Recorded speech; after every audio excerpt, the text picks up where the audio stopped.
Lakers Nation, what is going on? So in today's video we got a very interesting trade proposal that could potentially bring PJ Washington to the Lakers. And I'm not talking about a simple one-for-one trade here. We're talking about a massive 4-team deal involving the Lakers, the Dallas Mavericks, the Minnesota Timberwolves, and the Detroit Pistons. And honestly, after looking at this proposal, I can understand why this idea is getting attention. Because the Lakers still have a major hole at starting power forward. And PJ Washington could potentially be one of the cleanest fits available. Now, before we get into the actual trade, I want to make something very clear. This is a hypothetical trade proposal from Yahoo Sports and Heavy.com. This is not a report saying the Lakers and these teams are currently negotiating this exact deal. But it is definitely something worth talking about because Washington checks off a lot of boxes for what the Lakers need. So let's get into it.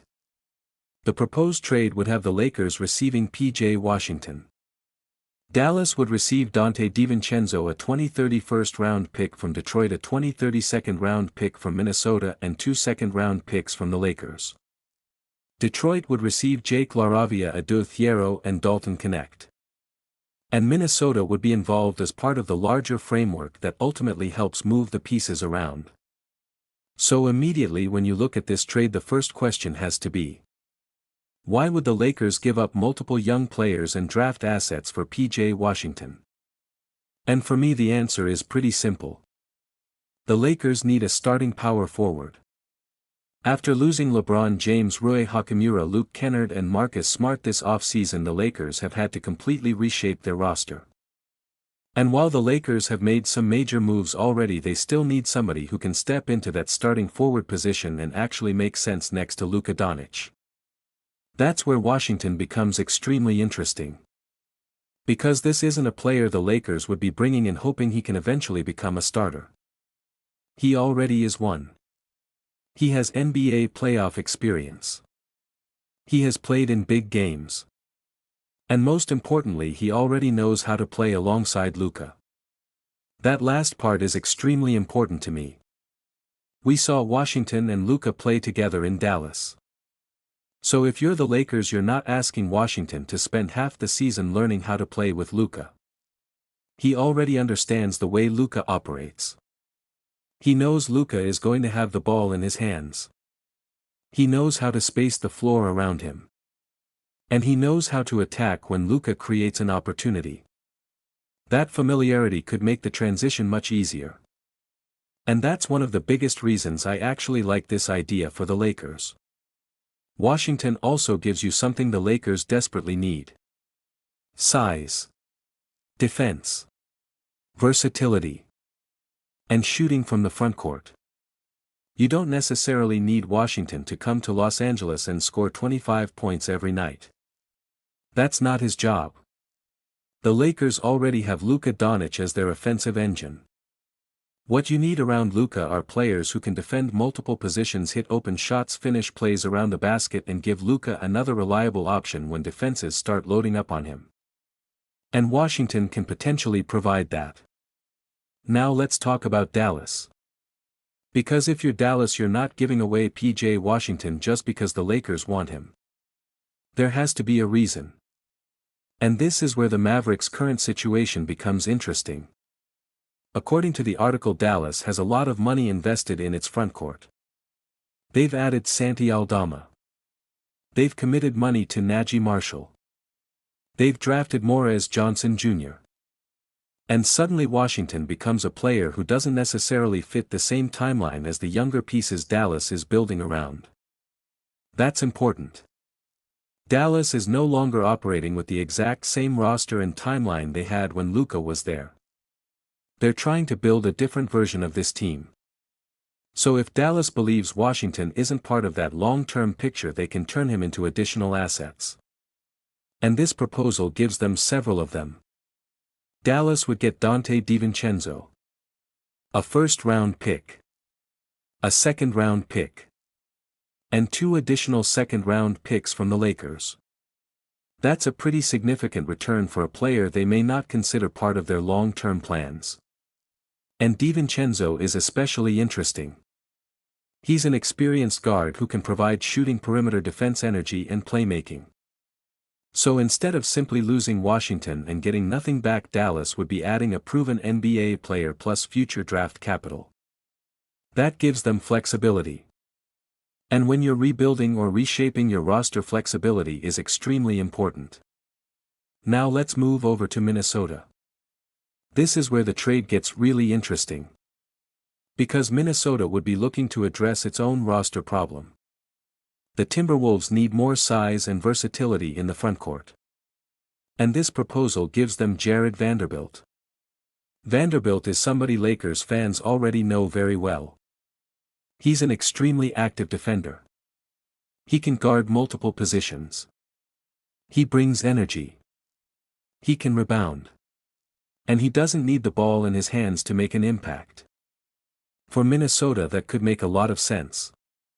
Especially if they're looking for a defensive-minded forward who can help them match up against bigger Western Conference teams. Vanderbilt isn't necessarily the guy you're giving the offense to. But Minnesota wouldn't need that from him. They'd be getting somebody who can do the dirty work. Defend. Crash the boards. Switch on to different players. And bring physicality. So from Minnesota's perspective, the value is pretty straightforward. They're getting a starting caliber defensive forward without having to completely reshape their offense around him. And that's why I can understand the Timberwolves being involved. Now we get to Detroit. And honestly, Detroit might be the team that benefits the most from the young talent coming back. The Pistons would receive Jake LaRavia, Adu Thiero and Dalton Connect. And if you're Detroit, you're basically betting on development. You're not necessarily looking for the biggest name right now. You're looking for players who could become important pieces down the road. Dalton Connect is probably the biggest name in that group for Lakers fans. Connect has legitimate scoring ability. He can shoot. He can space the floor. And he still has room to develop his overall game. But from the Lakers' perspective, the question becomes: are you willing to give up Connect to get a proven starting power forward? That's where this trade becomes difficult.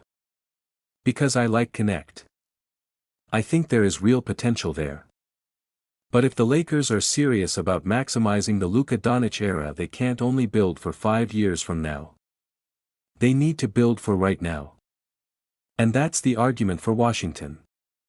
You're sacrificing some youth and potential for somebody who can help you immediately. And when you have Luka Doncic on your roster, you have to think about the present. Because Luka isn't going to make the Lakers wait forever. The entire point of building around Luka is to create the best possible roster around him while he's in his prime. And Washington could be part of that formula. Now let's talk about what I personally think. If I'm the Lakers, I'm at least picking up the phone. I'm not automatically saying you give up whatever Dallas asks for. That's different. The article points out that Dallas has reportedly been looking for a first-round pick for Washington. And that makes sense. If you're Dallas and you're going to move a proven starting forward who's still in his prime, you want real value back. So the Lakers shouldn't just throw assets at Dallas because they're desperate. Rob Pelinka has to negotiate this. Because Washington's contract matters. The Lakers have to look at the long-term financial implications. And they also have to ask themselves whether Washington is good enough to justify giving up multiple young pieces. But from a basketball standpoint, I like the fit. A Luka Doncic and PJ Washington pairing makes sense.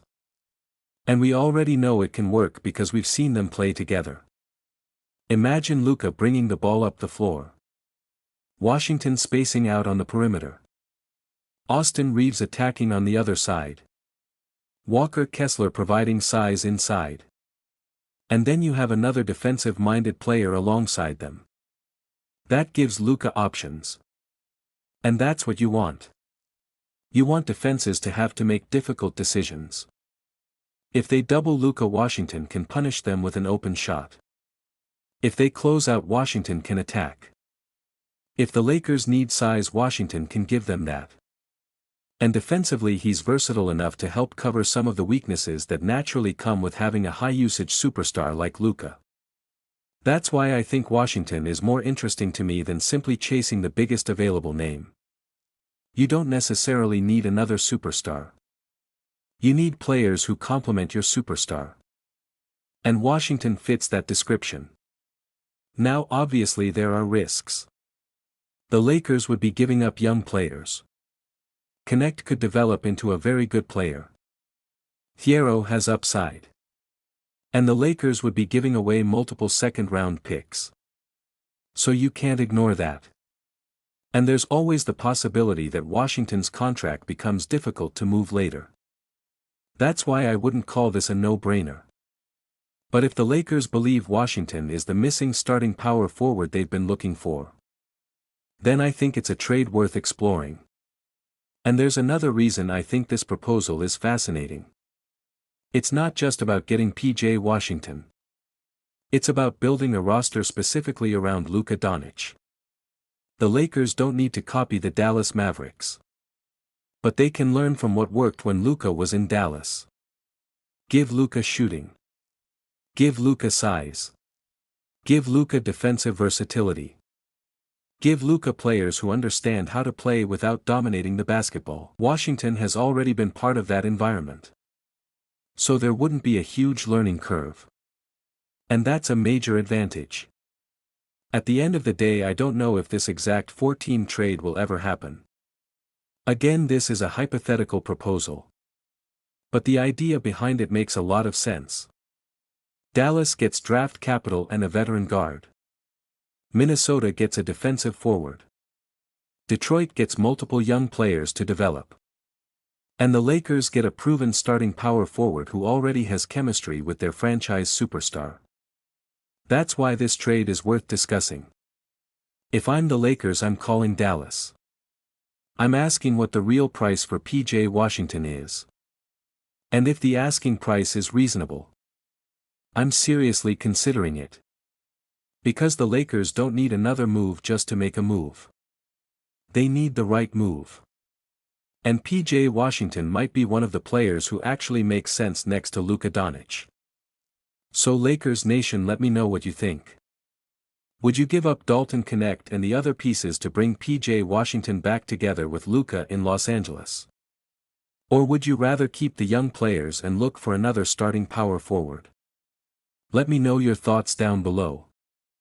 And if this is your first time here, make sure you hit that subscribe button. Because we're going to keep you updated on everything Lakers. And with the off-season moving this fast, you definitely don't want to miss what's coming next.